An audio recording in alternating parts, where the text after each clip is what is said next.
Baik, Assalamualaikum warahmatullahi wabarakatuh. Perkenalkan, nama saya Aldalita dengan NIM A41124610 dari Program Studi Pendidikan Guru Pendidikan Anak Usia Dini. Baik, di video kali ini saya akan membacakan kembali pertanyaan dan jawaban dari hasil presentasi di kelas tadi.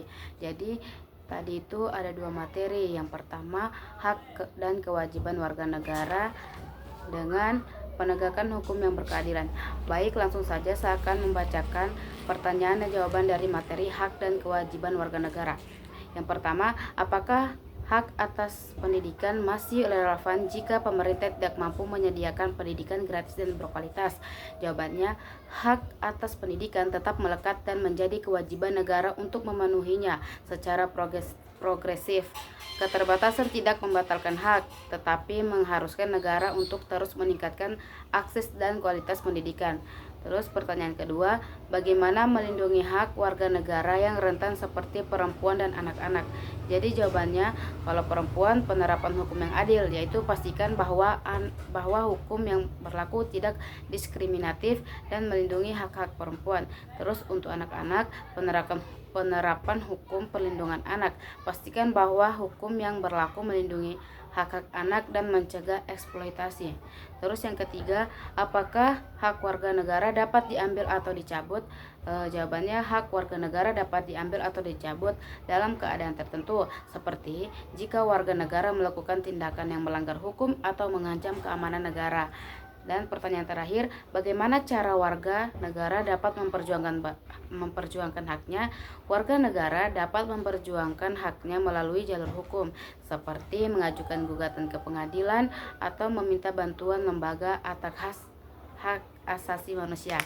Baik, lanjut ke materi kedua, yaitu penegakan hukum yang berkeadilan. Pertanyaan dan jawabannya akan saya bacakan. Yang pertama, apa yang menjadi prioritas dalam penegakan hukum yang berkeadilan? Jawabannya, prioritasnya adalah memastikan bahwa hukum diterapkan secara konsisten dan adil bagi semua pihak. Terus pertanyaan kedua, bagaimana cara mengatasi tantangan dalam penegakan hukum yang berkeadilan? Jawabannya, dengan meningkatkan kapasitas lembaga penegak hukum dan memastikan bahwa proses hukum transparan dan akuntabel.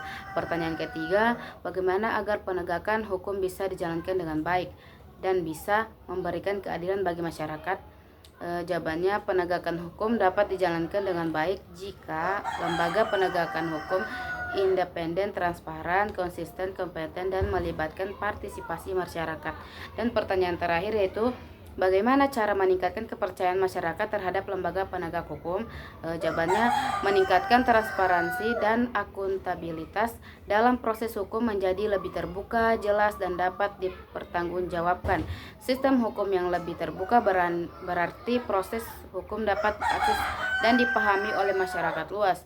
Ini bertujuan untuk memastikan bahwa proses hukum berjalan secara adil dan sesuai dengan hukum, serta meningkatkan kepercayaan masyarakat terhadap sistem hukum.